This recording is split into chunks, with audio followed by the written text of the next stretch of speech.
Hello student, welcome back to my channel Biogene. Today we are going to do further more about the reproduction. आज हम जो topic की बात करेंगे we will talk about the spermatogenesis. वैसे ये जो टॉपिक है ये gametogenesis के अंदर आता है. We can take this topic into the embryonic development also and we can take this topic here also to complete the male reproductive system. Now the spermatogenesis.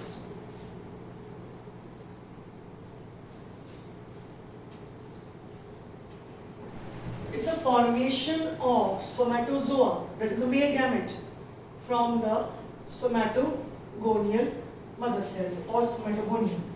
So what is spermatogenesis? Formation of spermatozoa from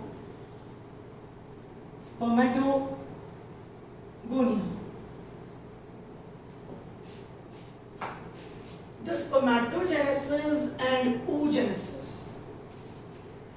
oogenesis जो होता है वो females में होता है, यानी कि formation of female gamete और ओवा, और मेल जो formation of male gamete, this is the process is called spermatogenesis, and formation of female gamete, यहाँ मैं साइंस यूज कर रही हूँ, that is ova, we call it as oogenesis. Now दोनों में फर्क क्या है कि जो स्पर्मेटोजेनेसिस है वो मेल में है और ये फीमेल में है, ये तो बेसिक डिफरेंस है ही है. इसके अलावा जो स्पर्मेटोजेनेसिस है वो मेल में प्यूबर्टी पे शुरू होता है. It starts at puberty and then it continues through the life. हाँ, आफ्टर 50s जो है स्पर्म प्रोडक्शन में थोड़ा सा डाउनफॉल हो सकता है, जिसको हम वो एंड्रोजन का डेफिशिएंसी आ जाती है, जिसकी वजह से थोड़ा स्पर्म काउंट कम हो जाता है, मेल बिगर कम हो जाता है. जबकि जो oogenesis है that has a separate scenario, जिसके बारे में हम फीमेल रिप्रोडक्टिव सिस्टम के साथ ही बात करेंगे.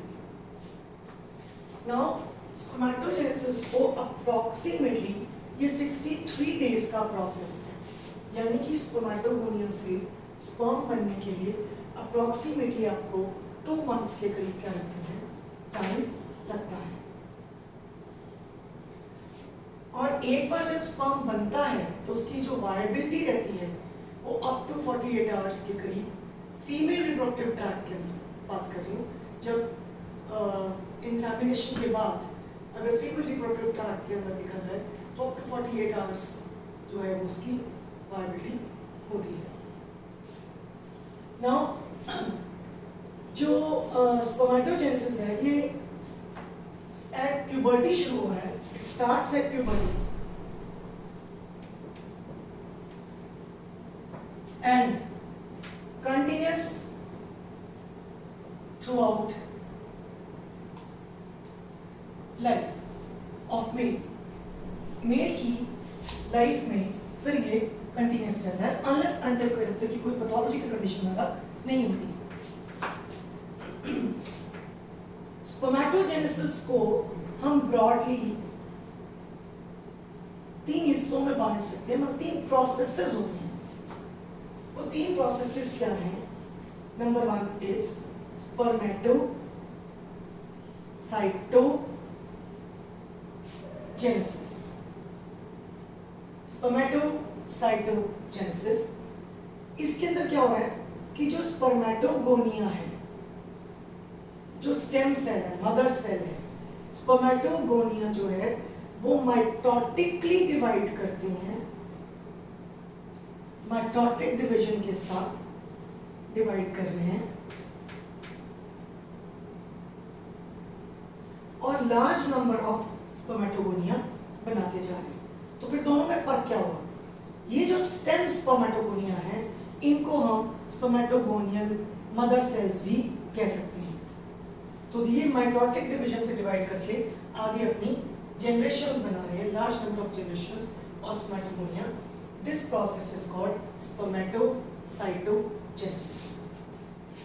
सेकेंड प्रोसेस जो है, प्रोसेस की बात कर रही हूँ, ये 3 प्रोसेसेस इन्वॉल्व हो रहे हैं इसके अंदर।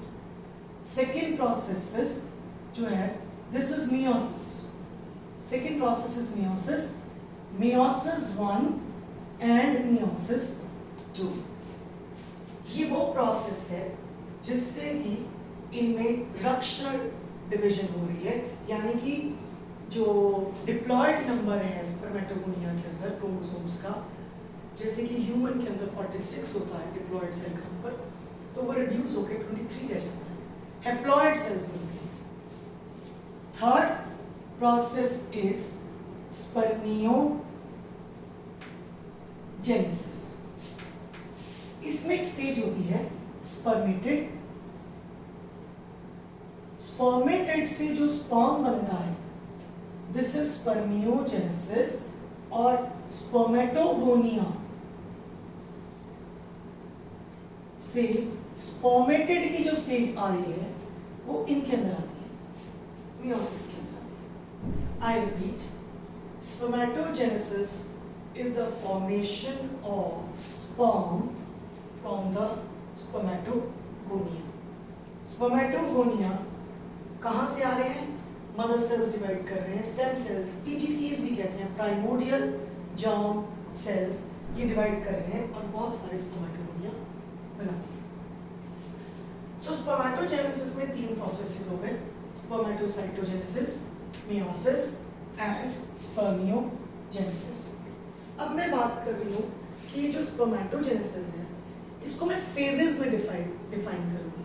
मैंने अभी बात करी है प्रोसेस की, अब मैं बात कर रही हूँ फेज की। तो जब मैंने फेजेस में इसको डिवाइड किया, सेम प्रोसेस को,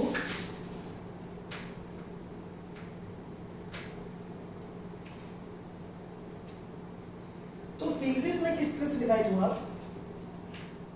first phase is multiplicative phase. Multiplicative phase, इसमें जो है वो मल्टीप्लिकेशन हो रही है। कैसे हो रही है? दिस इज योर, यानी हम बात कर रहे हैं बिल्कुल शुरुआत से, शायद मैंने अपने पिछले लेक्चर में ये डिस्कस किया था कि जो मेल गैमेट है, यानी जर्मिनल सेल्स जो हैं, ये बनते हैं आपके फीटल लाइफ में। फीटल लाइफ में ये मीजोडर्म से डेवलप होते हैं और उसके बाद ये योक सैक में माइग्रेट कर जाते हैं। फिर योक सैक से माइग्रेट करके ये गोनाड्स में आते हैं। गोनाड्स में आकर then they form the gametes, जब जब इनका स्टेज आता है। तो मल्टीप्लिकेटिव स्टेज में हम बात कर रहे हैं कि वो सेल जो सबसे पहले गोनाड्स में आए हैं, इनको हमने कहा पीजीसीज, प्राइमोडियल जर्म सेल्स, और I can say spermatogonial cells. ये वो सेल्स थे जो गोनाड्स पे टेस्टिस में पड़े हुए। नाउ जब प्यूबर्टी आई स्पर्मेटोजेनेसिस तब शुरू हुआ, तो उसमें क्या हुआ? ये पहले माइटोटिकली डिवाइड करेंगे। माइटोटिक डिवीजन में इन्होंने बहुत सारे आगे स्पर्मेटोगोनिया बना दिए। Now millions and millions of spermatogonias are formed.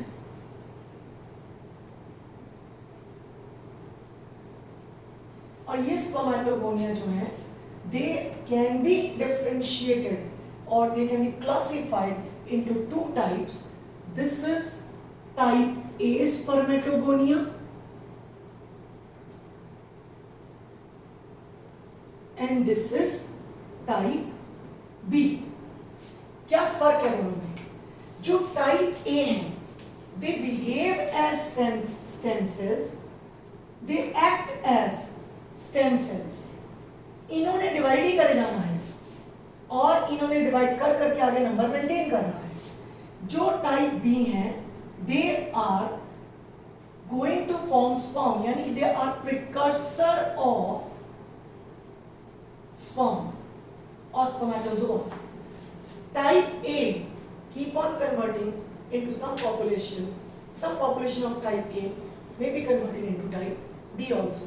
वो मल्टीप्लाई करके नंबर मेंटेन कर रहे हैं और उनमें से कुछ आगे टाइप बी में चेंज होते हैं. नाउ ये हो गया आपका multiplicative phase. Now they enter into growth phase. जो टाइप बी है, टाइप बी क्या करते हैं? They enter into growth phase, become almost double in size. ये almost double size का बन जाता है. क्यों? क्योंकि इन्होंने क्या करना है, दूसरे जर्मिनल सेल से भी नरिशमेंट ऑब्टेन कर लेनी है एंड अपने अंदर मटेरियल सिंथेसाइज करना है और साइज बढ़ा लेना है. नाउ जब ये साइज बढ़ जाता है, अप्रोक्सीमेटली डबल साइज हो जाता है, it is called primary spermatocyte. On an average जो आपका एक स्पर्मेटोगोनिया है वो अप्रोक्सीमेटली 12 माइक्रोन के करीब उसका डायमीटर होता है. तो ये जो साइज है वो ऑलमोस्ट डबल हो गया आपका. तो इसमें ग्रोथ हुई और इसका साइज बढ़ गया. नाउ अब ग्रोथ करने के बाद it enter into maturation phase. जैसे ये मैचुरेशन फेज में जाएगा, ये अपना प्रोफेज 1, मेटाफेज 1, एनाफेज 1, टीलोफेज 1, यानी कि ये अपना मियोसिस 1. देखिए एंटर करने के बाद मियोसिस 1 कंप्लीटेड हियर. प्रोफेज 1, अगर ये मियोसिस है तो लेप्टोटीन, जाइगोटीन, मैं एब्रीविएशंस लिख रही हूं, पैकेटीन, डिप्लोटीन एंड डायाकाइनेसिस. ये स्टेजेस को कंप्लीट करके it enter into metaphase 1, then it undergo anaphase 1 and finally telophase 1. जैसे टीलोफेज 1 कंप्लीट हुआ, प्राइमरी स्पर्मेटोसाइट जो था वो 2 में डिवाइड हो गया. अब ये कहलाता है secondary spermatocyte. So these are secondary spermatocytes. जो प्राइमरी स्पर्मेटोसाइट्स हैं ये डिप्लॉयड होते हैं, यानी उनमें क्रोमोसोम नंबर जो है, जैसे ह्यूमन के केस में लेते हैं तो 2n number is equal to, यहाँ पे हम लेते हैं 46. लेकिन ये 2n से दे बिकम हैप्लॉइड, यानी ये n होते हैं, n is equal to 23. Then it simultaneously, बिल्कुल साथ साथ ही जैसे ही कंप्लीट हुआ, it undergo meiosis, it undergoes meiosis 2. Now meiosis 2 में again प्रोफेज 2, मेटाफेज 2, एनाफेज 2 और टीलोफेज 2 कंप्लीट करते ही it will form again haploid cells that is called spermatids. तो ये spermatids बन गए. Now spermatids, they metamorphose into or change into a flagellated structures. This is called spermatozoa or sperms. Again this is haploid. ये जो process है spermatid का sperm बनने में, ये स्पर्म्स है. स्पर्मेटिड से जो स्पर्म बनने का प्रोसेस है, दिस इज कॉल्ड स्पर्मियोजेनेसिस. अगर आपको याद हो, मैंने आपको बताया कि जो आपका स्पर्मेटोजेनेसिस है वो 3 स्टेजेस के अंदर होता है. ये आपकी थर्ड प्रोसेस यानी कि स्पर्मियोजेनेसिस. ये आपके मियोसिस, और ये जो मल्टीप्लिकेशन हो रही थी ये था आपका स्पर्मेटोसाइटोजेनेसिस. यानी अब मैंने आपके प्रोसेसेस और फेजेस यानी स्टेजेस को दोनों को कंबाइन कर दिया. ये सारा मियोसिस हुआ, ये हुआ और ये स्पर्मियोजेनेसिस हुआ. नाउ स्पर्मेटेड से जो स्पर्म बनता है इसको स्पर्मियोजेनेसिस कहते हैं। ये सारा प्रोसेस हो कहाँ रहा है, ये देखिए, this is your seminiferous tubule की वॉल और ये पड़ा आपका Sertoli cells. Sertoli cells pyramidal shape है। If you remember it, I have already mentioned in my previous lecture, ये टेस्टिकुलर लोब्यूल और उसकी वॉल में हमें कुछ इस तरह के सेल नजर आ रहे हैं। Seminiferous tubules, highly coiled structure, उसके अंदर लंबे और छोटे सेल्स। ये पड़ा आपका जर्मिनल एपिथेलियम। ये जो सर्टोली सेल्स के पॉकेट लाइक स्ट्रक्चर्स हैं, इनके अंदर आपको ये स्टेजेस दिख रही हैं। तो मतलब कि ये डिवाइड होकर स्पर्मेटोगोनिया बनाया इन्होंने, फिर ये बन गए आपके सो कॉल्ड प्राइमरी, फिर ये बन गए सेकेंडरी, फिर ये बन गया आपका स्पर्मेटेड। और ये स्पर्म जब बनता है तो उसका हेड जो है वो सर्टोली सेल में एम्बेडेड हो जाता है। नाउ और उसके बाद जब वो ल्यूमन में रिलीज होता है, so the process is called spermiation. So what is your spermiation?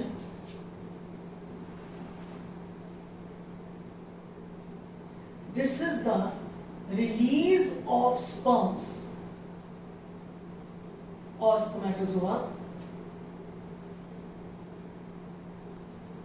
from Sertoli cells. ये जो डिवीजन हो रही है, आप ये देखिए, ये बेस से टुवर्ड सेंटर की तरफ जा रही है। So this is occurring in the centripetal direction, यानी यहां से शुरू होकर वो ल्यूमन की तरफ जा रही है और यहां से स्पर्म फिर बाकी डक्ट सिस्टम की तरफ जाएगा। सो हमारे पास spermiation is release of spermatozoa from Sertoli cell. I mentioned again, after the formation of sperms, their head get embedded in the Sertoli cell. वैसे तो पूरी stages ही उसके साथ अटैच है, क्योंकि नरिशमेंट तो इनको यहीं से मिल रही है ना। और इस प्रोसेस जो स्पर्मियोजेनेसिस का प्रोसेस होता है, इसके लिए सर्टोली सेल्स एक खास रोल प्ले करते हैं। वो क्या करते हैं, यहाँ पे अगेन एक बॉक्स पॉइंट जो मैं आपको स्टार पॉइंट्स दिखा रही हूँ, ये क्या चीज है, सेकंड स्टार पॉइंट जो मैं लिख रही हूँ, ये है स्पर्मिएशन, स्पर्मियोजेनेसिस जो हो रहा है। Spermiogenesis is under the process is performed under the spermiogenic factors. Spermiogenesis takes place under the spermiogenic factors released from Sertoli cells under the effect of FSH. I don't have space, तो मैं यहाँ पे थोड़ा सा shortcut में लिख रही हूँ। Spermiogenesis is under the spermiogenic factors which are released by Sertoli cells. Released by Sertoli cells under the effect of FSH. तो हमें ये बात जो समझ में आती है कि we have certain stages. ये जो प्रोसेस दिख रहा है, ये प्रोसेस इतना सिंपल नहीं है जितना हम सोच रहे हैं। सो इस प्रोसेस के अंदर हमें क्या दिख रहा है कि भी 3 स्टेजेस तो वैसे ही हमारी आ रही हैं। उसके बाद जो यहाँ से स्पर्मेटेड से स्पर्म बनता है, तो spermatid is a rounded structure, जबकि स्पर्म एक फ्लैजेलेटेड स्ट्रक्चर है। उसमें कुछ चेंजेस आ रही हैं, दैट आई विल मेंशन। पहले यहाँ पे जो इतना मेंशन किया हुआ है उसको एक बार छोटा सा रिकैप कर लेते हैं, because I need the board again. Multiplicative face में मल्टीप्लिकेशन हुई, माइटोसिस हुआ। उसके बाद जो टाइप ए है वो माइटोसिस से ही डिवाइड करते जा रहे हैं और अपना स्टेम सेल का नंबर मेंटेन कर रहे हैं।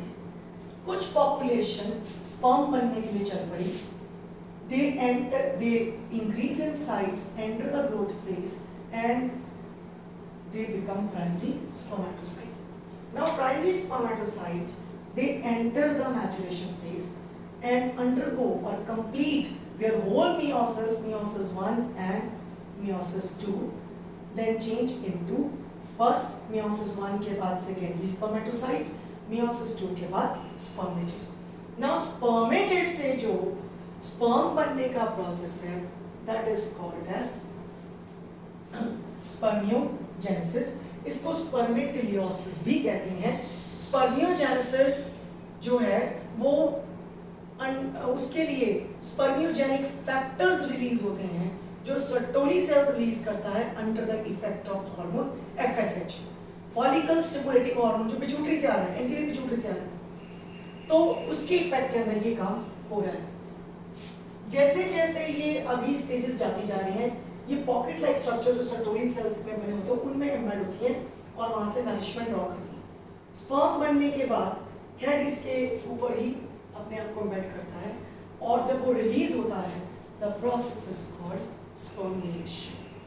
So I am winding this lecture here, but still we are continuing with same process because एक के अंदर फिर it will be very lengthy और आपको समझना मुश्किल हो जाएगा. So thank you very much. Continue with the next lecture of the spermatogenesis.